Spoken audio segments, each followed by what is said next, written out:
Assalamu alaikum warahmatullahi wabarakatuh. This is Naseem Zulfikar, and today I'm going to discuss another chapter in first year chemistry, that is chapter number 9, chemical kinetics. तो students, ये जो first year chemistry की जो new book आई है 2022 में, तो उसमें जो चैप्टर 9 है दैट इज़ केमिकल काइनेटिक्स, उसका वन शॉट लेक्चर यहाँ पर जो है वो मैं डिलीवर करने वाला हूँ इंशाल्लाह। कंप्लीट लेक्चर या कंप्लीट चैप्टर में इस वीडियो में जो है वो डिस्कस करूँगा उन तमाम स्टूडेंट्स के लिए जो कि इस साल फर्स्ट ईयर का पेपर देंगे, चाहे वो प्री इंजीनियरिंग या प्री मेडिकल के स्टूडेंट्स हों ओवरऑल सिंध। तो ओल्ड बुक में ये चैप्टर 8 हुआ करता था, न्यू बुक में चैप्टर 9 है। This chapter is called chemical kinetics. Kinetics के मीन्स होते हैं मोशन या मूवमेंट, ठीक है। तो chemical kinetics is actually it is a branch of chemistry, ठीक है। तो chemical kinetics this is actually a branch of chemistry, chemistry की एक ब्रांच है जिसमें हम डील करते हैं regarding the rate of reactions या स्पीड ऑफ रिएक्शंस। तो केमिकल काइनेटिक्स में हम देखते हैं स्पीड ऑफ रिएक्शंस के बारे में, या फिर इसमें हम देखते हैं रेट ऑफ रिएक्शंस को। तो the study of rate of chemical reactions, mechanism of reaction and the factors that influence on the rate of chemical reaction is known as chemical kinetics. कि कोई भी रिएक्शन जो हो रहा है रिएक्टेंट प्रोडक्ट में कन्वर्ट हो रहा है, जिस रेट में, रेट से मुराद यहाँ पर स्पीड है, जिस स्पीड से रिएक्टेंट प्रोडक्ट में कन्वर्ट हो रहा है, जिस स्पीड से रिएक्शन प्रोसेस कर रहा है, तो उस स्पीड को कैलकुलेट करने के लिए हम इस ब्रांच ऑफ केमिस्ट्री को पढ़ते हैं, that is called chemical kinetics. और इसके अंदर हम फैक्टर्स भी पढ़ते हैं that influence the rate of reaction, कि कुछ रिएक्शंस बहुत स्लो होते हैं, कुछ रिएक्शंस बहुत फास्ट होते हैं, तो उनके बारे में केमिकल काइनेटिक्स में हम लोग पढ़ते हैं, ठीक है। मीन्स के अगर रस्टिंग ऑफ फायरिंग एक स्लो प्रोसेस है तो ये स्लो क्यों है, ये कंबस्टन रिएक्शंस बहुत फास्ट होते हैं तो ये फास्ट क्यों होते हैं, तो इनके बारे में केमिकल काइनेटिक्स में हम लोग पढ़ते हैं, ठीक है। तो केमिकल काइनेटिक्स में मेन जो हम लोग पढ़ते हैं वो हम पढ़ते हैं रेट ऑफ रिएक्शन के बारे में, स्पीड ऑफ रिएक्शन के बारे में, ठीक है। तो रेट ऑफ रिएक्शन को हम किस तरह से डिफाइन कर सकते हैं कि the increase in molar concentration of product और decrease in the molar concentration of reactant per unit time. Unit time में या पर सेकंड कितना रिएक्टेंट प्रोडक्ट में कन्वर्ट हुआ, या कितना प्रोडक्ट जो है वो कह सकते हैं कि उसमें वो रिएक्टेंट में कन्वर्ट हुआ, तो उसे हम कहते हैं that is called rate of reaction, ठीक है। स्पीड ऑफ रिएक्शन, जैसे कि जब हम स्पीड बताते हैं किसी फिजिक्स के अंदर, जब हम स्पीड की बात करते हैं तो वहाँ हम कहते हैं कि डिस्प्लेसमेंट कवर्ड पर यूनिट टाइम, यूनिट टाइम में जितना डिस्प्लेसमेंट कवर हो रहा है तो दैट इज कॉल्ड स्पीड या दैट इज कॉल्ड वेलोसिटी। इसी तरह केमिस्ट्री के अंदर हम ये चेक करते हैं कि अगर कोई रिएक्शन है जिसके अंदर रिएक्टेंट जो है वो प्रोडक्ट में कन्वर्ट हो रहा है, तो यूनिट टाइम में कितना कंसंट्रेशन चेंज आ रहा है, तो उसको हम लोग पढ़ते हैं लाइक रेट ऑफ रिएक्शन के अंदर। तो इसका फॉर्मूला सिंपल यही हो जाएगा, रेट ऑफ रिएक्शन किसके बराबर हो जाएगा हमारे पास, change in concentration of product और reactant divide by change of time, कि कितना कंसंट्रेशन चेंज आया रिएक्टेंट या प्रोडक्ट में और कितना टाइम लगा उसको चेंज होने में, तो वो दोनों को जब डिवाइड करते हैं तो रेट ऑफ रिएक्शन आ जाता है। तो अब ये कह सकते हैं rate equal to delta X upon delta T. तो डेल्टा एक्स, डेल्टा से मुराद आप जानते हैं डेल्टा जो शो करते हैं चेंज को, और एक्स से मुराद यहाँ पर है कंसंट्रेशन, कितना कंसंट्रेशन चेंज आया डिवाइड बाय डेल्टा टाइम, मतलब चेंज इन टाइम, टाइम में। लेट्स से कि अगर एक रिएक्टेंट है वो कन्वर्ट हो रहा है प्रोडक्ट में, और समझ जाए कि 10 मोल्स पर डीएम क्यूब जो है वो रिएक्टेंट था, वो प्रोडक्ट में कन्वर्ट हो गया, और कितना टाइम इसको लगा, मान लेते हैं 2 सेकंड्स लग गए। तो हम क्या करेंगे, 10 को 2 से डिवाइड कर देंगे, तो ये हमारे पास आंसर आ जाएगा, दिस विल बी 5। तो 5 इसका हमारे पास रेट ऑफ रिएक्शन आ जाएगा कि कितना कंसंट्रेशन चेंज आया पर यूनिट टाइम में। तो क्या ऐसा है सिस्टम में कंसंट्रेशन हम मोल पर डीएम क्यूब में लेते हैं या मोलरिटी में लेते हैं, टाइम को सेकंड में लिया जाता है, तो रेट ऑफ रिएक्शन की यूनिट हमारे पास क्या निकल जाएगी, या तो हम मोल पर डीएम क्यूब पर सेकंड कह सकते हैं या जस्ट मोलरिटी पर सेकंड कह सकते हैं। This is actually the unit of rate of reaction, ठीक है। तो ये unit of rate of reaction हमारे पास आ गए। तो केमिकल काइनेटिक्स में सबसे मेन चीज़ यही होती है कि इसके अंदर हम लोग रेट ऑफ रिएक्शन के बारे में पढ़ते हैं, जिसको हम delta X over delta T से शो कर सकते हैं, या फिर इसको हम लोग जो है D X over T T से शो करते हैं अगर ये स्मॉल इंटरवल ऑफ टाइम के बारे में बात की जाती है, ठीक है। तो रेट ऑफ रिएक्शन की डिनोशन यही होती है D X over D T या delta X over delta T, ठीक है। अब इसी पर हम लोग रेट लॉ निकालते हैं, रेट लॉ या फिर रेट एक्सप्रेशन इसको हम कहते हैं। लेट्स से कि अगर हम एक, हमारे पास ये रिएक्टेंट है ए और बी, ए के एक्स मोल्स हैं, बी के वाई मोल्स हैं, so these are actually the reactants जो इस प्रोडक्ट में कन्वर्ट हो रहे हैं ये, ठीक है। तो अब हमें पता है according to law of mass section, हमने इससे पीछे पढ़ा है कि जो कंसंट्रेशन होती है, जो हमारे पास रेट ऑफ रिएक्शन होता है, this is directly proportional to concentration of reactant. तो रिएक्टेंट यहाँ पर ए है, रिएक्टेंट बी है, लार्ज ब्रैकेट आपको पता है कंसंट्रेशन शो होता है इससे, और जो मोलर कोफिशिएंट्स होते हैं उनको एक्सपोनेंट्स बना देते हैं। तो ए के ऊपर पावर एक्स आ जाएगी, बी के ऊपर पावर वाई आ जाएगी।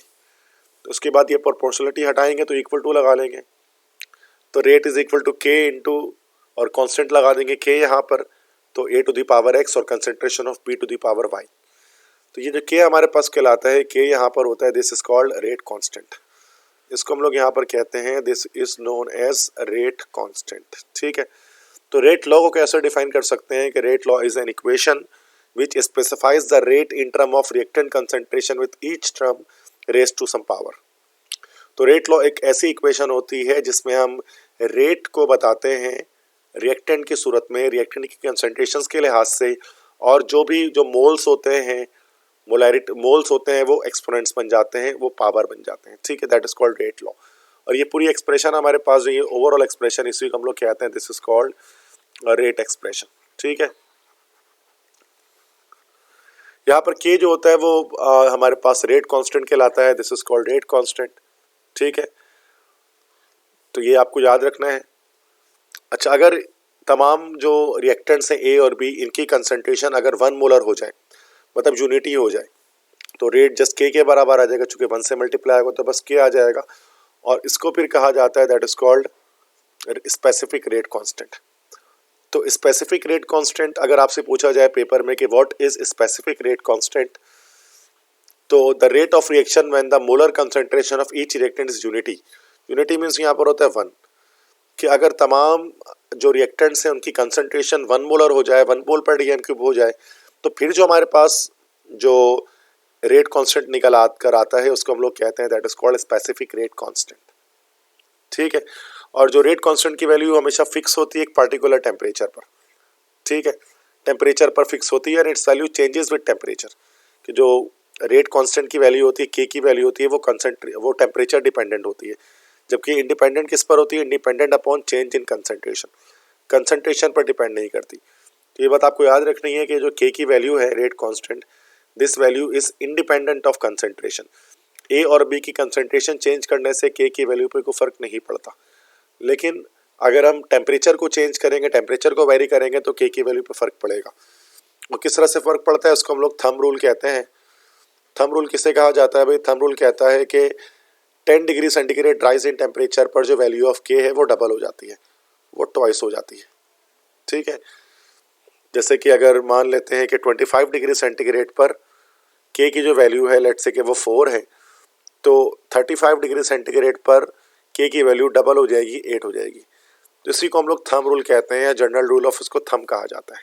ठीक है, तो ये रेट लॉ है, इस फॉर्मूले को आपको याद रखना है। By using this formula we actually do the numericals. ठीक है, तो ये रेट एक्सप्रेशन कहलाता है, ये रेट लॉ, इसी को हम लोग कह रहे होते हैं। ठीक है भाई, क्लियर है? अब इस तरह से एग्जाम्पल नंबर 9.1 है आपकी बुक में, इसमें एक न्यूमेरिकल है, वो सॉल्व करेंगे कि नाइट्रोजन डाइऑक्साइड, जिसका फॉर्मूला NO2 होता है, is an air pollutant gas. The rate of decomposition of NO2 is shown in the following equation. तो ये NO2 जो है वो उसकी रिएक्शन लिखा हुआ है कि वो डिकम्पोज हो रहा है NO में। NO is actually that is nitric oxide gas, nitric oxide gas में और साथ में ऑक्सीजन गैस में। In an experiment, the initial concentration of NO2 was found to be 0.35 moles per decimeter cube. What was the initial rate of this reaction if the rate constant at experimental temperature was 1.8 into 10 to the power 3 mole per dm cube per second? ठीक है, सो यहाँ पर rate of reaction हमें बताना है। ठीक है, तो व्हाट इज इनिशियल रेट, मतलब रेट ऑफ रिएक्शन बनाना है। तो जब हम इसका डेटा बनाएंगे इस क्वेश्चन में, तो डेटा में हमें एक चीज़ तो पता है यहाँ पर कि जो इनिशियल कंसंट्रेशन ऑफ NO2, तो NO2 की कंसंट्रेशन हमें यहाँ पर पता है, वो हमारे पास कितनी है, that is 0.35 moles per DM cube, capital M भी लिख सकते हैं इसको। और जो रेट कांस्टेंट है इसकी वैल्यू दे दी गई है 1.8 इंटू 10 टू दी पावर 3 मोल पर डीएम क्यूब पर सेकेंड। और हमसे क्या पूछ रहे हैं भाई, ये हमसे पूछते हैं ये कि आप बताइए रेट ऑफ रिएक्शन, मतलब dx/dt। तो जैसे मैंने बताया था रेट ऑफ रिएक्शन को हम dx/dt से, ये डेल्टा x/dt से हम उसको शो कर सकते हैं।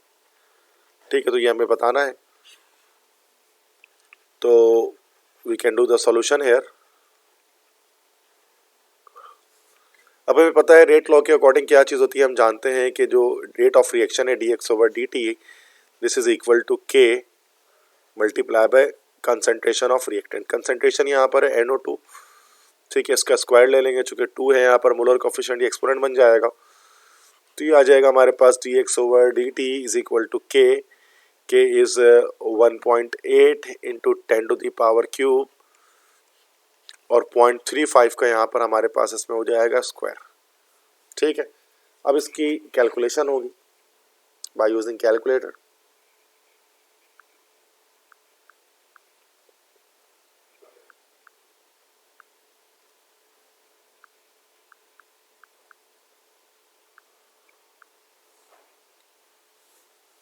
तो ये हमारे पास यहाँ पर आ गया, that is rate of reaction जो हमारे पास यहाँ पर आ गया, दिस इज 220.5 एंड मोल्स पर dm³ पर सेकेंड, जो unit of rate of reaction है, मोल पर dm³ पर सेकेंड। ठीक है, so this is how it is done, this is the answer. I hope so it is clear. This is example number 9.1। ठीक है, इसके बाद एग्जाम्पल 9.3 है, decomposition of SO2Cl2 is of first order reaction. SO2Cl2 is first order reaction है और right it's rate law and deduce the unit of rate constant. बस इसको कह रहे हैं कि इसकी रेट लॉ लिखिए और इसके यूनिट बताइए इसके रेट कांस्टेंट की। तो रेट लॉ तो सिंपल आ सकता है भाई, dx/dt is equal to k, उसके बाद SO2Cl2। तो ये सिंपल आपने यहाँ पर ये आपने इसकी लिख दी रेट लॉ, या जिसको हम रेट एक्सप्रेशन भी कहते हैं। So this is just rate law. Next अगर हम बताएं यूनिट ऑफ रेट कांस्टेंट,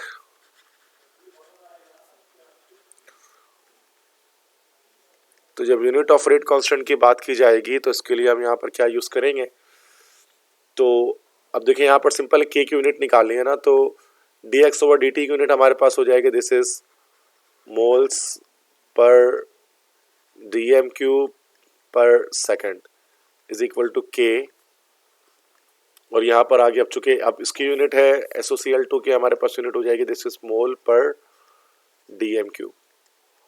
तो ये मोल पर dm³ यहाँ से मोल पर dm³ कैंसिल आउट हो जाएगी, k की यूनिट जस्ट हमारे पास क्या निकल जाएगी, second inverse, and this is answer. ठीक है भाई, तो ये इस तरह से हमारे पास यूनिट्स निकल जाती हैं रेट कांस्टेंट की, चूंकि ये डिपेंड करती है इक्वेशन पर, रेट कांस्टेंट की यूनिट होती है। नेक्स्ट एक सेल्फ असेसमेंट है कि the rate reaction rate R for the reaction this was found experimentally is given by the expression this R equal to K concentration of A का square और B। ये कह रहा है विल K इंक्रीज डिक्रीज और remains unchanged if the concentration of A is doubled if the concentration of B is doubled. कह रहे हैं कि बताएं K इंक्रीज डिक्रीज या अनचेंज होगा अगर कंसंट्रेशन A की डबल करेंगे, कंसंट्रेशन B की डबल करेंगे। तो हम जानते हैं कि जो K है, K की वैल्यू है, this is independent of concentration. Independent of concentration, concentration की इंडिपेंडेंट है, तो value of K remain same. तो K की वैल्यू सेम रहेगी चाहे आप A या B की कंसंट्रेशन कितनी ज़्यादा या कितनी कम कर दें। बी पोर्शन में कह रहे हैं, बी पार्ट में, विल R इंक्रीज डिक्रीज और remains unchanged if the concentration of A is doubled if the concentration of B is doubled. तो if the concentration of A is doubled, अगर A की concentration को double करेंगे तो R से मुराद यहाँ पर क्या है, रेट ऑफ रिएक्शन। तो रेट ऑफ रिएक्शन तो डिपेंड करती है कंसंट्रेशन पर। अब देखो A के रिस्पेक्ट से ये सेकंड ऑर्डर रिएक्शन है, स्क्वायर पे आ रहा है ना, तो फिर जब अगर A की कंसंट्रेशन डबल हो जाएगी तो फिर R बिकम्स, या R इंक्रीज हो जाएगा 4 टाइम्स इंक्रीज हो जाएगा, बिकॉज A के रिस्पेक्ट से हम देख सकते हैं स्क्वायर लगा हुआ है तो डबल सेकंड ऑर्डर रिएक्शन है। और अगर if the concentration of B is doubled, अगर बी की कंसंट्रेशन हमारे पास डबल हो जाएगी तो फिर अब चूंकि बी के रिस्पेक्ट से फर्स्ट ऑर्डर रिएक्शन है तो आर इंक्रीजेस 2 टाइम्स, तो आर इस तरह से यहाँ पर हमारे पास 2 टाइम्स इंक्रीज हो जाएगा। ठीक है, तो के पर आप देख सकते हैं कि कंसंट्रेशन को चेंज करने से कोई फर्क नहीं पड़ता, लेकिन रेट ऑफ रिएक्शन जो है वो कंसंट्रेशन के लिहाज से वो चेंज हो रही होती है। फर्स्ट ऑर्डर रिएक्शन अगर आ जाए तो फिर उसमें तो क्या होता है कि अगर मतलब पी पे पावर 1 है तो इसलिए जितना कंसंट्रेशन बढ़ेगा उतना ही रेट ऑफ रिएक्शन बढ़ेगा। लेकिन अगर स्क्वायर आ जाए, सेकंड ऑर्डर आ जाए, तो फिर उस सूरत में क्या होगा कि ट्वाइस के स्क्वायर के लिहाज से, डबल के लिहाज से वो बढ़ना शुरू हो जाएगा। ठीक, एग्जाम्पल 9.4 है, इन द रिएक्शन दिस, एक रिएक्शन लिखा हुआ है, the rate law of the decomposition of SO3 is this, what will be the rate if concentration of SO3 is double halved. कह रहे हैं कि इसमें भी सेम ये चीज़ कह रहे हैं कि बताएं रेट कितना हो जाएगा अगर SO3 की कंसंट्रेशन डबल कर दें या हाफ कर दें। देखो SO3 को अगर डबल कर देंगे तो जाहिर सी बात है ये स्क्वायर लगा हुआ है तो 4 टाइम्स हो जाएगा। ठीक है, तो R बिकम्स, या R बिकम्स के बजाय लिख देते हैं R इंक्रीजेस 4 टाइम्स, तो R इसमें इंक्रीज हो जाएगा 4 टाइम्स, जो कि आप देख सकते हैं सेकंड ऑर्डर रिएक्शन है। और हाफ अगर कर देंगे तो क्या होगा कि जाहिर सी बात है कि हाफ अगर कर दीजिएगा, डबल जब था ना तो 2 का स्क्वायर हमारे पास हो जाएगा, तो ये हमारे पास इस तरह से हो गया 4 टाइम्स।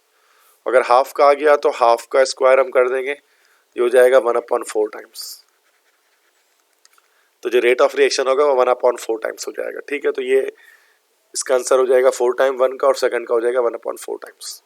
तो इस तरह से हम उसको निकाल रहे होते हैं। एक और क्वेश्चन है न्यूमेरिकल का, इसी बुक के अंदर आपको मिलेगा कि decomposition of NO2 into NONO2 is of second order reaction. If the rate constant as a certain temperature is this, the initial concentration of NO2 is this, calculate the initial rate of the reaction. फिर से rate of reaction बताना है, तो जैसे कि हमने data यहाँ पर बना दिया, तो रेट कांस्टेंट गिवन है, के की वैल्यू गिवन है 3.8 इंटू 10⁻⁻⁴ dm³ पर मोल पर सेकंड, और इनिशियल कंसंट्रेशन जो NO2 का आपको दिया गया है वो ये दे रहे हैं 0.38 मोलर, और आपसे कह रहे हैं इनिशियल रेट ऑफ रिएक्शन बताइए, dx/dt बताइए।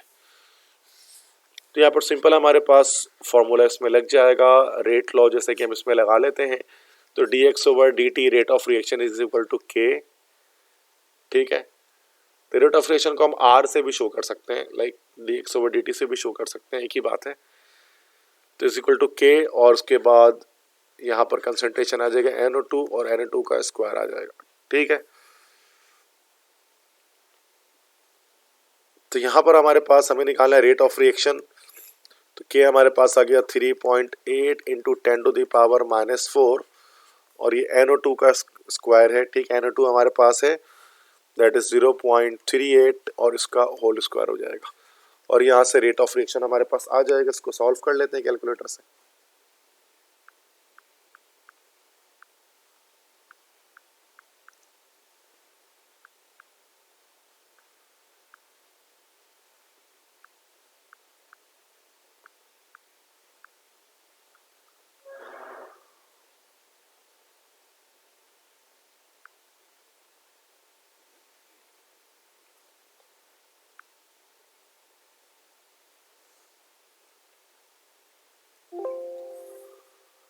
तो यहाँ पर जिसमें आंसर हमारे पास आ गया, दिस इज 5.48 इंटू 10⁻⁻⁵, और यूनिट सेम आ जाएगी मोल पर dm³ पर सेकंड। ठीक है, so this is the answer. ठीक है, तो ये इस तरह से सॉल्व करते हैं न्यूमेरिकल को। क्वेश्चन 2 है, the overall rate of law for the reaction this is this, और ये रेट लॉ गिवन है। If in an experiment the initial concentration of A and B was found to be 0.43 and 0.78।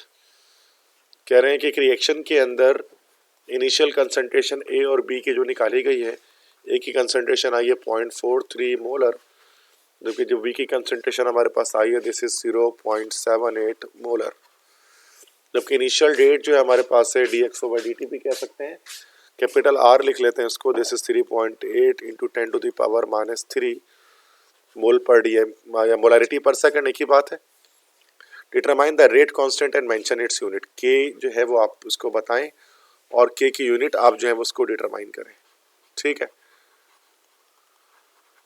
तो जब हम इसको solve करेंगे तो ये रेट हमें पता है, रेट ऑफ रिएक्शन बराबर होता है that is rate constant into concentration of A और कंसंट्रेशन ऑफ बी। तो रेट ऑफ रिएक्शन हमारे पास है 3.8 इंटू 10⁻³ इज इक्वल टू के। ए है 0.43 और बी है हमारे पास 0.78। तो के बराबर हो गया हमारे पास 3.8 इंटू 10⁻³ अपॉन 0.43 और 0.78। तो उसके बाद के को हम कैलकुलेट कर लेते हैं बाय यूजिंग कैलकुलेटर।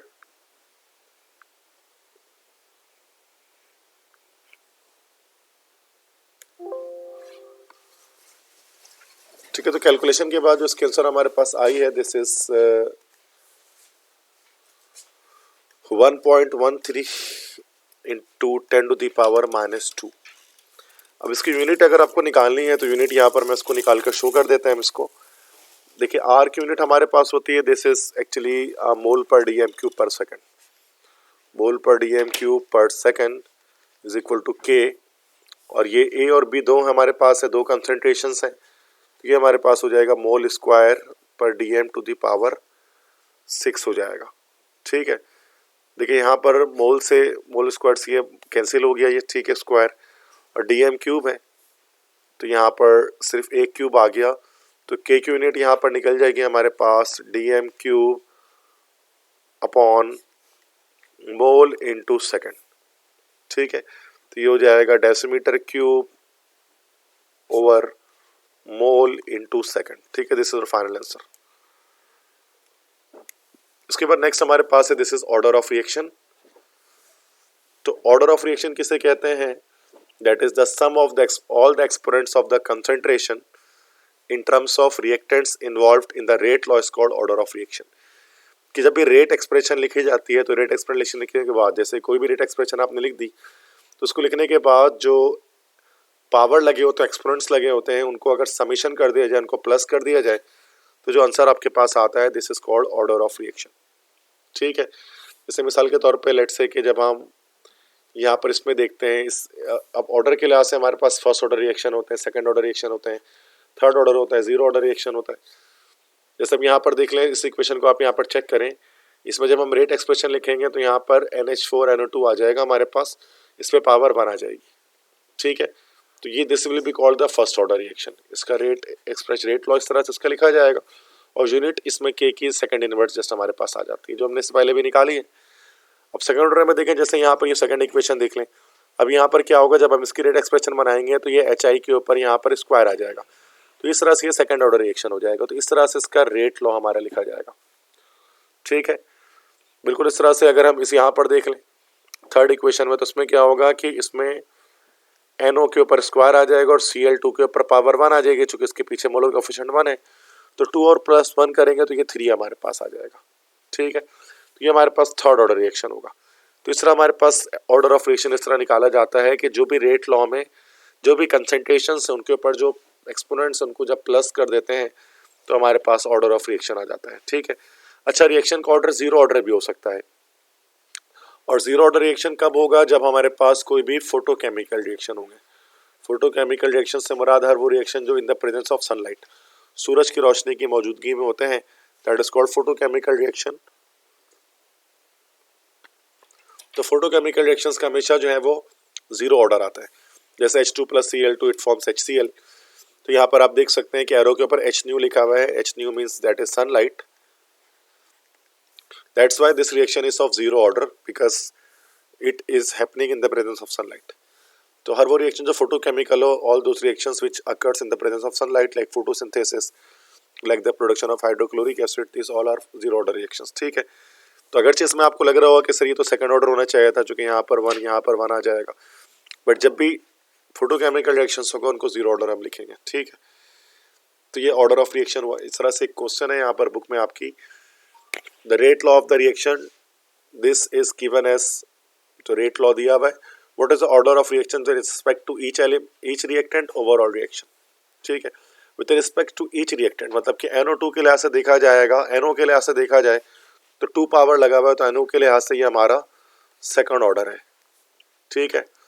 और अगर B और ब्रोमीन के लिहाज से देखा जाए तो इसके पावर 1 लगा हुआ है, तो इसके लिहाज से ये हमारा फर्स्ट ऑर्डर रिएक्शन है। और सेकंड में ओवरऑल निकालने के लिए क्या करेंगे, 2 + 1 दोनों को प्लस कर देंगे, तो ये थर्ड ऑर्डर रिएक्शन ओवरऑल हो गया। So this is the simple method of calculating the order.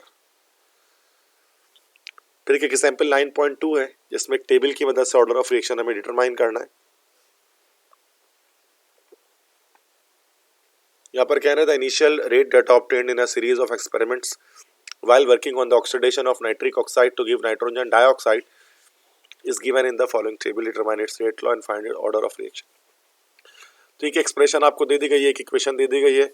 Nitric oxide gas का ऑक्सीजन से रिएक्शन जब हो रहा है तो नाइट्रोजन डाइऑक्साइड की फॉर्मेशन हो रही है, और 3 अलग अलग एक्सपेरिमेंट्स किए गए, तीनों में अलग अलग डेटा हमें हासिल हुआ है। इसमें इनिशियल डेट्स हासिल, इनिशियल कंसनट्रेशन से इनिशियल डेट्स हैं।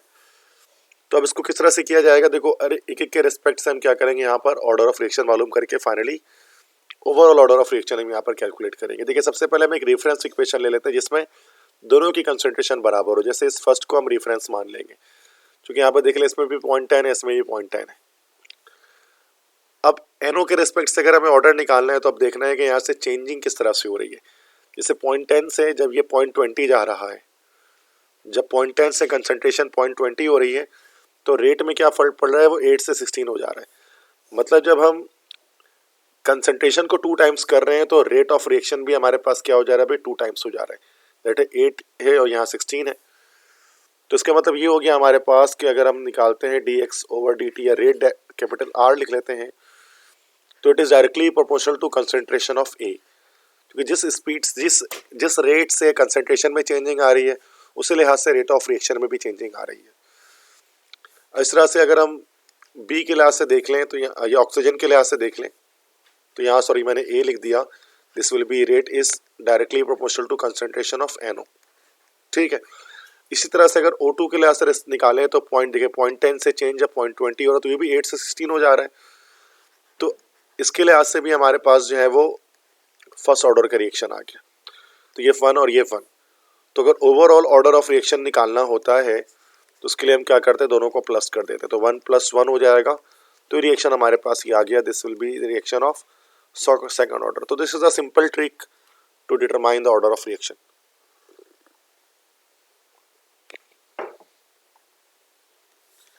नेक्स्ट एक और क्वेश्चन है आपके बुक में ये कि दोबारा से एक इक्वेशन लिख दी गई है, ठीक है, और आपसे ऑर्डर ऑफ रिएक्शन पूछा जा रहा है। डेटा की मदद से आपको बताना है। वैसे तो इक्वेशन आपको पहले ही बता रहे हैं 2 और यहाँ पर 1 है तो थर्ड ऑर्डर रिएक्शन है और आंसर में थर्ड ऑर्डर ही आना है। अब किस तरह से आ रहा है आप यहाँ पर देख लें। NO के रेस्पेक्ट से अगर देखी जाए तो R इस, अब यहाँ पर देखो 0.1 सेम है। अब जो चेंज हो रहा है 0.1 से 0.2 हो रहा है। अब देखिए 2.52 से 10.05 हो जा रहा है। जब इसको 3 टाइम्स आप करेंगे जैसे 2.52 है, उसको जब मल्टीप्लाई आप 3 से करेंगे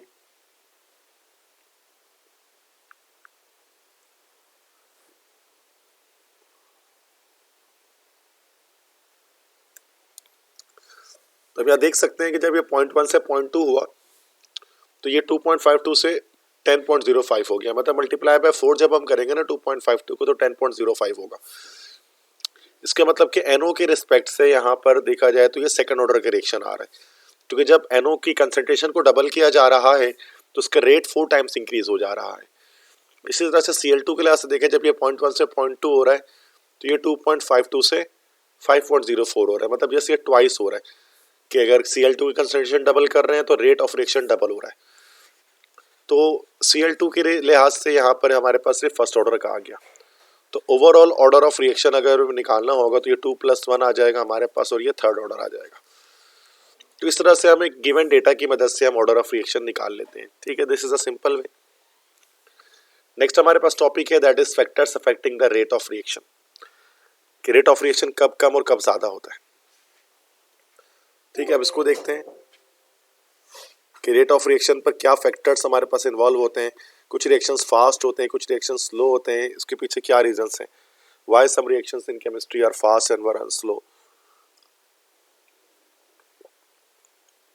तो मल्टीपल रीजंस हो सकते हैं हमारे पास। इसमें से फर्स्ट हमारे पास रीजन है दैट इज फर्स्ट फैक्टर है हमारे पास that is the nature of reactants.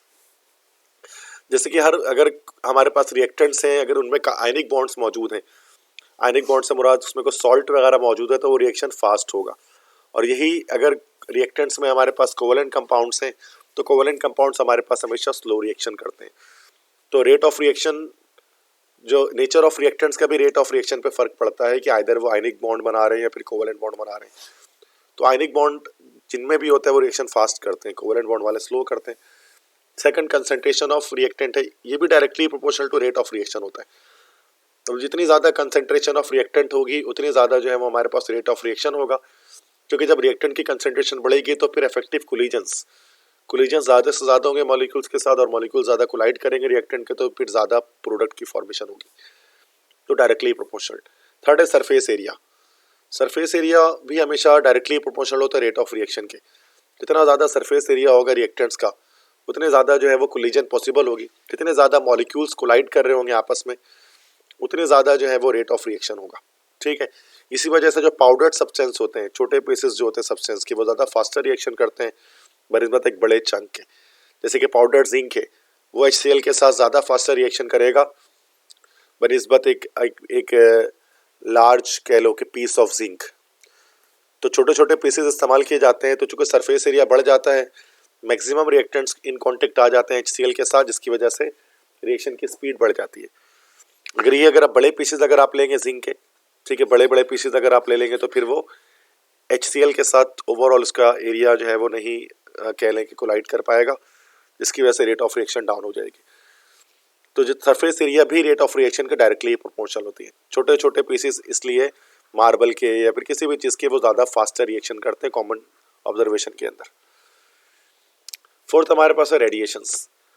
अब रेडिएशंस हमारे पास सिर्फ उन्हीं रिएक्शंस पर को स्पीड अप कर सकेंगे जो फोटोकेमिकल रिएक्शंस होंगे, जो सनलाइट के प्रेजेंस में होंगे, जैसे फोटोसिंथेसिस।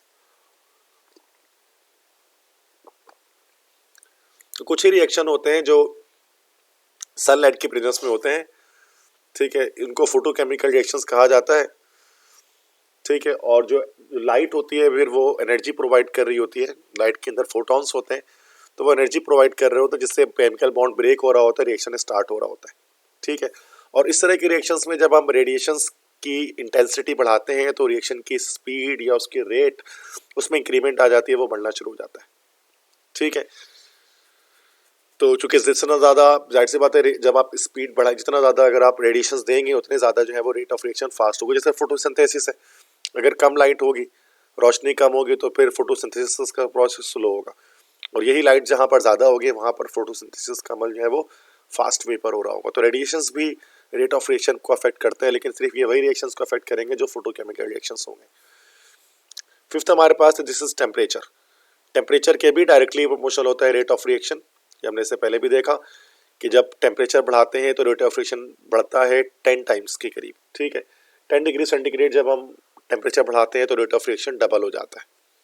क्योंकि जब टेम्परेचर बढ़ाने से क्या होता है कि काइनेटिक एनर्जी मॉलिक्यूल्स की बढ़ती है, और जब वो काइनेटिक एनर्जी इंक्रीज होती है तो वो ज़्यादा मूव करते हैं और ज़्यादा इफेक्टिव कोलिजन्स करते हैं, जिसकी वजह से रेट ऑफ रिएक्शन बढ़ जाता है। तो ये 5 हमारे पास फैक्टर्स हैं जो किसी भी रेट ऑफ रिएक्शन को इफेक्ट कर रहे होते हैं। ठीक है, तो ये आपके 5 फैक्टर्स हैं जो मैंने यहाँ पर आपको बताया, वो आपको याद रखते हैं। That is nature of reactant, concentration of reactants, surface area, radiations और टेम्परेचर। इसके बाद एक हमारे पास एक थ्योरी होती है, this is called collision theory.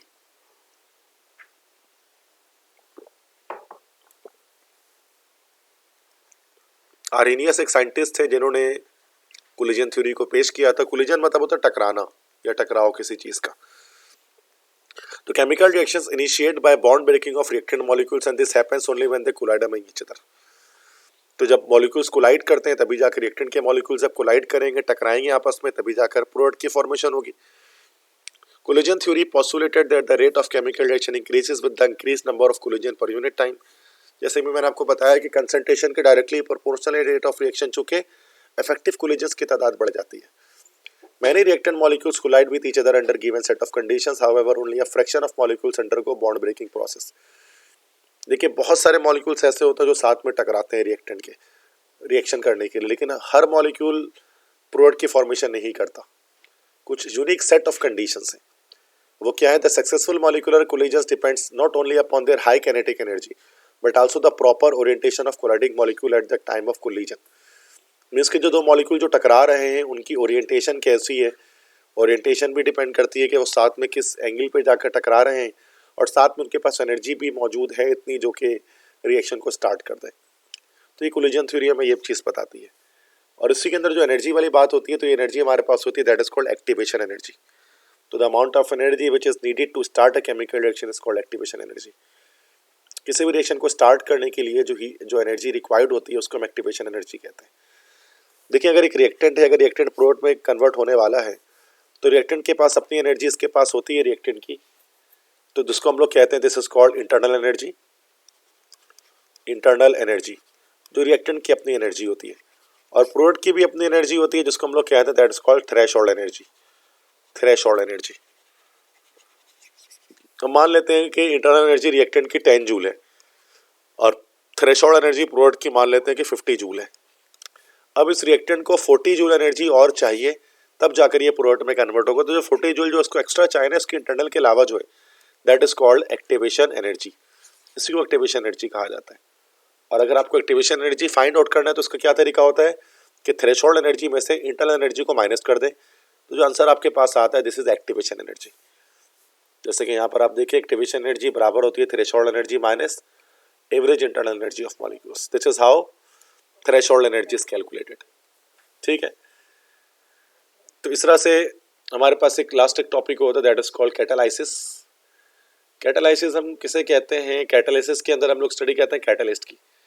Catalyst क्या होता है? Substance which alters the rate of chemical reaction without undergoing permanent change in its chemical nature is called catalyst, and the process involving the use of catalyst is referred as catalysis. किसी भी reaction में आप catalyst use कर रहे हैं तो उस process को हम लोग कहते हैं कैटालाइसिस। और कैटलिस्ट क्या होता है? एक ऐसा सब्सटेंस होता है जो किसी भी रेट ऑफ रिएक्शन को अल्टर करता है, मतलब रेट ऑफ रिएक्शन को फास्ट करता है या फिर स्लो डाउन करता है, और वो रेट और रिएक्शन में टेक पार्ट भी नहीं लेता, तो उसको हम लोग कहते हैं दैट इज कॉल्ड कैटलिस्ट। और ये प्रोसेस कहलाता है कैटालाइसिस। वो एक अलग एक पाथवे यहाँ पर हमें प्रोवाइड करता है जिसमें रिएक्शन एफिशिएंटली जल्दी टाइम पर हो जाता है। जैसे ग्राफ में आप यहाँ पर देख सकते हैं कि अगर अनकैटलाइज्ड पाथवे में क्या है कि एनर्जी जो है वो ज़्यादा रिक्वायर्ड है, इससे क्या हो रहा है, टाइम लगेगा रिएक्शन को कंप्लीट होने में। ठीक है, लेकिन ये अगर हम बात करते हैं कैटलिस्ट की प्रेजेंस में, तो क्या होगा कि हमें कम एनर्जी देनी पड़ेगी और फिर हमारा रिएक्टेंट प्रोडक्ट में कन्वर्ट हो जाएगा। दैट्स वाई कैटलिस्ट रिएक्शन को स्पीड अप कर देते हैं। कैसे? Bye lowering the activation energy. Activation energy को डाउन कर देते हैं ताकि रिएक्शन फास्ट हो जाता है। ठीक है, स्लो डाउन भी कर सकते हैं, तो वो ऐसा भी हो सकता है कि और ज़्यादा स्लो डाउन कर दें और ज़्यादा एक्टिवेशन एनर्जी को बढ़ा दें। तो दोनों तरह के कैटलिस्ट हमारे पास होते हैं। एक होता है हमारे पास पॉजिटिव कैटलिस्ट जो रिएक्शन को स्पीड अप करता है, और एक हमारे पास कहलाता है नेगेटिव कैटलिस्ट जो रिएक्शन को स्लो डाउन करता है। ठीक है, और वो दोनों तरह के कैटलिस्ट हम यहाँ पर यूज़ कर रहे होते हैं अपनी केमिस्ट्री के अंदर। जैसे यहाँ पर कुछ पॉजिटिव और नेगेटिव कैटलिस्ट की एक लिस्ट टेबल नंबर 8.9.2 पर आपके पास है। पॉजिटिव कैटलिस्ट जो रिएक्शन को स्पीड अप करते हैं, ठीक है, थ्रू आउट द रिएक्शन, और नेगेटिव कैटलिस्ट वो होते हैं जो रिएक्शन को स्लो डाउन करते हैं। ठीक है, नेगेटिव कैटलिस्ट को ही केमिस्ट्री में हम लोग इसी नेगेटिव कैटलिस्ट को हम लोग इनहिबिटर भी कह रहे होते हैं, इनहिबिटर।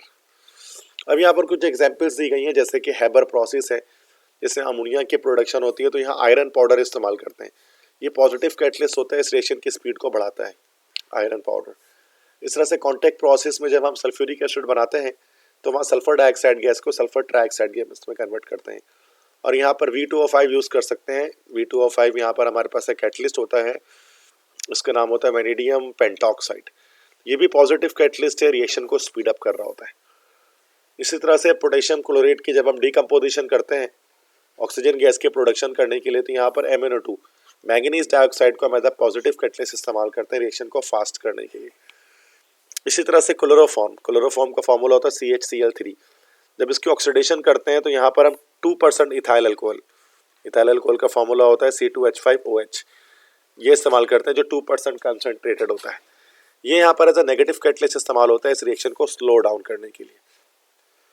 इसी तरह से जब हाइड्रोजन पर ऑक्साइड है, इसकी डिकम्पोजिशन होती है H2O2 की। H2O2 इज एक्चुअली हाइड्रोजन पर ऑक्साइड। जब हम इसकी डिकम्पोजिशन करते हैं तो ये हाइड्रोजन और ऑक्सीजन में कन्वर्ट हो जाता है, यहाँ पर हम लोग ग्लिसरीन यूज़ करते हैं, तो ग्लिसरीन जो हमारे पास होता है दिस इज यहाँ पर नेगेटिव कैटलिस्ट। तो इस तरह से कुछ हमारे पास 1 2 3 4 5 ऐसे मल्टीपल बहुत सारे रिएक्शंस हमारे पास होते हैं जिनमें कैटलिस्ट यूज हो रहा होता है, जो रिएक्शन को फास्ट करता है या फिर स्लो डाउन करता है। तो ये कुछ कैटलिस्ट हैं एमसीक्यूज के लिए, आपको ये चार्ट याद रखना पड़ेगा, इसमें से एमसीक्यूज बन जाते हैं। ठीक है, अच्छा कैटालाइसिस के बारे में अगर डिस्कस किया जाए तो कैटालाइसिस दो तरह की होती है, एक होमोजेनियस कैटालाइसिस होती है और एक हेट्रोजीनियस कैटालाइसिस होती है। होमोजेनियस कैटालाइसिस किसे कहते हैं कि जिसमें both catalyst and reactants are in same phase, मतलब जो स्टेट कैटलिस्ट का हो वही स्टेट हमारा रिएक्टेंट का हो, तो that is called homogeneous catalysis. ठीक है, जैसे कि हमारे पास यहाँ पर है एसिड बेस। अब इसमें होमोजेनियस कैटालिसिस के अंदर दो टाइप्स आ जाती हैं, एसिड बेस कैटालिसिस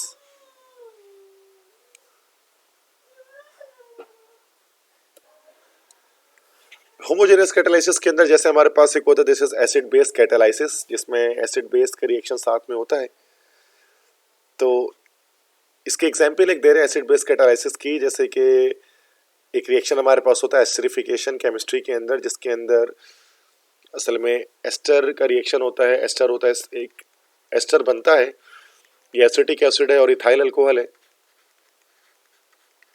ठीक है, ये दोनों साथ में जब रिएक्शन करते हैं तो यहाँ पर हमारे पास बन जाता है CH3COO C2H5, that is ethyl acetate ester और वाटर। अब यहाँ पर ये एज अ एसिड बिहेव कर रहा होता है, एसिटिक एसिड, और ये एज अ बेस बिहेव कर रहा होता है, और सल्फ्यूरिक एसिड को यहाँ पर हम इस्तेमाल करते हैं। ठीक है, तो ये चूंकि अब यहाँ पर देख सकते हैं कि ये एसिड, ये जो एसिटिक एसिड है, इथाइल अल्कोहल है, सल्फ्यूरिक एसिड है, ये सारे हमारे पास जो है वो लिक्विड स्टेट में मौजूद हैं, तो सबके सब सेम फेस में मौजूद है। तो ये हमारे पास होमोजेनियस कैटालाइसिस है। और एसिड बेस कैटालाइसिस इसलिए हम इसको कह रहे हैं चूंकि इसमें एक एसिड और एक बेस यूज हो रहा है। इस तरह से एक हमारे पास होता है ऑटो कैटालाइसिस होमोजेनियस कैटालाइसिस के अंदर, क्योंकि कुछ रिएक्शंस में ऐसा होता है कि one of the products itself serves as catalyst, these are known as auto catalysed reaction.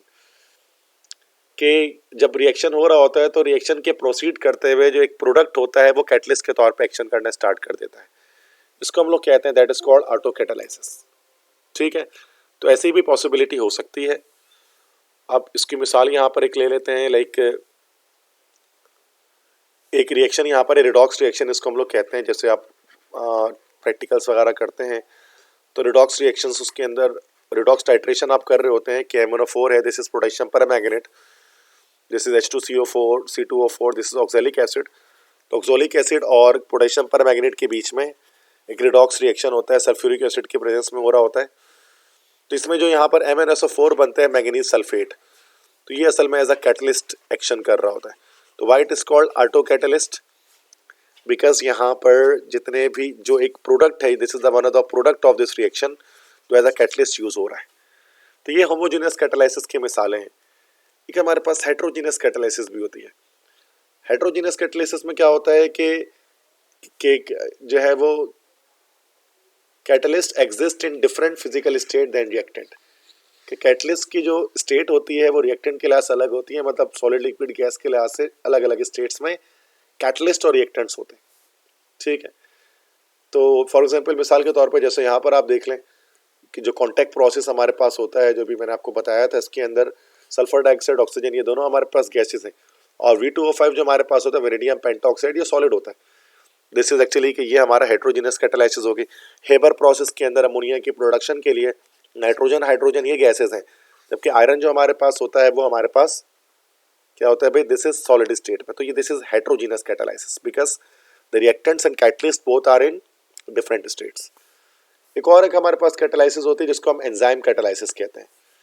Enzymes किसे कहते हैं भाई, एंजाइम्स आर एक्चुअली प्रोटीन्स, ये प्रोटीन्स होते हैं, इन्हीं को एंजाइम्स को ही हम लोग कहते हैं बायो कैटलिस्ट, और ये बहुत सारे बायोकेमिकल रिएक्शंस को फास्ट कर रहे होते हैं, इसको एंजाइम कैटालाइसिस कहा जा सकता है। मिसाल के तौर पे जो है अगर आप स्टार्च वगैरह यूज़ करते हैं, स्टार्च फूड मटेरियल है, जब उसको खाते हैं तो फिर हमारे सलाइवा में एक एंजाइम होता है दैट इज कॉल्ड अमाइलेस, जिसको हम अमाइलेस कहते हैं। तो अमाइलेस क्या करते हैं, इस स्टार्च को मोनोसैकेराइड यूनिट्स में ब्रेक कर देता है या ग्लूकोज वगैरह में कन्वर्ट कर लेता है। तो ऐसे बहुत सारे एंजाइम होते हैं, जैसे कि ईस्ट हमारे पास बहुत सारे एंजाइम सेक्रेट करता है। तो मुख्तलिफ माइक्रो ऑर्गेनिजम्स एंजाइम सेक्रेट करते हैं, ये भी रिएक्शन को स्पीड अप करते हैं, फास्ट करते हैं। और एंजाइम असल में कुछ तरह के हमारे पास प्रोटीन्स होते हैं, जिसको बायोलॉजी के अंदर हम लोग पढ़ते हैं ज़्यादातर। तो ये बायोकेमिकल कैटलिस्ट भी हमारे पास कहलाते हैं एंजाइम, क्योंकि बहुत सारे बायोकेमिकल रिएक्शंस को ये स्पीड अप करते हैं, फास्ट करते हैं। ठीक है, तो ये तो चीज़ें बच्चे हमारे पास हो गई। अब इसके बाद हम यहाँ पर एमसीक्यू सॉल्व कर लेते हैं। थ्योरी आई होप सो कि इसमें आपको चीज़ें समझ में आ गई। थ्योरी इसके अंदर जो मेन पॉइंट्स थे वो मैंने आपको इसके अंदर बता दिए वन शॉट के अंदर। अब एमसीक्यूज देखते हैं। फर्स्ट कहते हैं for a hypothetical reaction x plus y is forming z if the concentration of x is double the rate increases by square and the concentration of y is double the rate increases by twice the experimental rate law of the reaction। तो x के respect से हमारे पास हो गया second order का, y के respect से हो गया फर्स्ट ऑर्डर का। तो ये हमारा सी ऑप्शन करेक्ट हो गया। x के रिस्पेक्ट से सेकंड ऑर्डर का, y के रिस्पेक्ट से फर्स्ट ऑर्डर का रिएक्शन है ये। सेकंड एमसीक्यूज है the unit of rate constant for first order reaction. First order के लिए आपको पता है सेकंड इनवर्स निकलता है, अभी बताया था। Third rate constant of reaction is affected by temperature only, C option. Fourth the purpose of using of catalyst in a chemical reaction to change, ये एक्टिवेशन एनर्जी को चेंज कर रही होती है तो रिएक्शन को फास्ट या स्लो कर देती है। फिफ्थ एमसीक्यूज है the overall order of reaction to which the rate law is R equal to K. तो उसका ओवरऑल ऑर्डर ऑफ रिएक्शन क्या होगा, तो चूंकि जाहिर सी बात है यहाँ पर कोई रिएक्टेंट आ ही नहीं रहा, ये हमारा जीरो ऑर्डर रिएक्शन है। Six ionic reactions are classified into, ionic reactions जितने भी होते हैं, चूंकि आयनिक बॉन्ड मैंने बताया था जिन कंपाउंड्स में होते हैं वो रिएक्शन हमेशा फास्ट होते हैं, तो सी रिएक्शन हो गया दिस इज फास्ट। जैसे मिसाल के तौर पे Na+Cl2, अब ये भी NaCl जाकर बनता है, तो ये बहुत एक फास्ट रिएक्शन होता है बिकॉज ये आयनिक रिएक्शन है, आयनिक बॉन्ड की फॉर्मेशन हो रही है इसके अंदर। सेवंथ है the decomposition of H2O2 is inhibited by, तो अब ये मैंने बताया था जब हमने चार्ट पढ़ा था कैटलिस्ट का, तो जो ग्लिसरीन होता है वो H2O2 की डिकम्पोजिशन को इनहिबिट कर देता है, स्लो डाउन कर देता है। एट्थ है the best alternative term for the velocity of reaction is, क्योंकि वेलोसिटी ऑफ रिएक्शन को हम लोग इंस्टेंटेनियस रेट कहते हैं। देखो एक चीज तो हमारे पास होती है delta X over delta T, change in concentration पर यूनिट टाइम। लेकिन अगर हम इसके अंदर अगर इसके अंदर हम लोग लिमिट लगा दें, ठीक है, तो लिमिट अगर इसमें लगा दें, अगर हम बहुत, ये तो बिग चेंज को शो कर रहा है ना, अगर स्मॉल चेंज की बात की जाए तो dx ओवर dt हो जाता है for a very small interval of time. इसके लिए क्या होता है बच्चों, फिर हम लोग इंस्टेंटेनियस रेट कहते हैं, सी की वेलोसिटी ऑफ रिएक्शन या इंस्टेंटेनियस रेट कहा जाता है। क्योंकि delta X over delta T में तो total concentration change divide by total time taken से डिवाइड करते हैं, और स्मॉल इंटरवल ऑफ टाइम की बात की जाए तो उसको वेलोसिटी ऑफ रिएक्शन या इंस्टेंटेनियस रेट कहते हैं, तो डी ऑप्शन करेक्ट हो जाएगा। नाइन्थ है order of reaction is the power of which concentration of reactant is raised, B option हो जाएगा। Tenth in the reaction this the rate of disappearance is written as, देखो दो तरह से बताया जा सकता है, rate of appearance of product के लिहाज से भी कहा जा सकता है, उसको प्लस dx ओवर dt से शो करते हैं, और rate of disappearance of reactant के लिहाज से माइनस dx ओवर dt से शो करते हैं। तो rate of disappearance of product है तो माइनस da ओवर dt ये हमारे पास हो जाएगा। ए मतलब कंसंट्रेशन ऑफ ए की बात यहाँ पर कर रहे हैं, ठीक है। तो ये बेटा ये सारे एमसीक्यूज हो गए, न्यूमेरिकल्स पे सारे करा दिए। तो आई होप सो कि जो वन शॉट लेक्चर है केमिकल काइनेटिक्स का, रेट ऑफ रिएक्शंस का, ये आपको समझ में आया होगा। अगर मेरे लेक्चर आपको पसंद आया तो चैनल को सब्सक्राइब कर दें और वीडियो को लाइक कर दें, अपने फ्रेंड्स के साथ शेयर कर दें। जैसा कि आप जानते हैं मेरा नाम है सर नसीम जुल्फ़िकार, मैं आपके लिए केमिस्ट्री और इंग्लिश के lectures class 9, 10, first year, second year, aptitude, इनके लेक्चर्स अपलोड कर रहा होता हूँ, जिससे आप अपनी 100% तैयारी कर लेते हैं। अगर आप मेरे फिजिकल क्लासेस को ज्वाइन करना चाहते हैं दुआई इल्म कोचिंग सेंटर में, तो ये मेरा व्हाट्सएप नंबर है, इस नंबर पर आप मुझसे कोऑर्डिनेट कर सकते हैं मेरी फिजिकल क्लासेस को ज्वाइन करने के लिए। तो मेरा ताल्लुक़ है दुआई इल्म कोचिंग सेंटर से, जिसके कैंपसेस कराची के अंदर, औरंगी टाउन में, नॉर्थ कराची में, गुलशन इकबाल में मौजूद है। किसी भी कैंपस में आप मेरी क्लासेस को ज्वाइन कर सकते हैं। ऑनलाइन क्लासेस में नहीं देता, तो फिजिकल क्लासेस ही आपको कराची में ज्वाइन करना पड़ेगा। तो बाकी मेरे लेक्चर्स हमेशा से आपके लिए अवेलेबल हैं, बस आप सब्सक्राइब करें चैनल को और अपने फ्रेंड्स के साथ ज़्यादा से ज़्यादा शेयर करें और ख़ुद भी इन लेक्चर्स को देख कर इससे फ़ायदा उठाएं। अपना ख्याल रखिएगा। बेस्ट ऑफ लक तमाम स्टूडेंट्स को अपने एग्जाम्स के लिए। जल्द हाजिर होंगे नए लेक्चर के साथ, तब तक के लिए अल्लाह हाफिज़।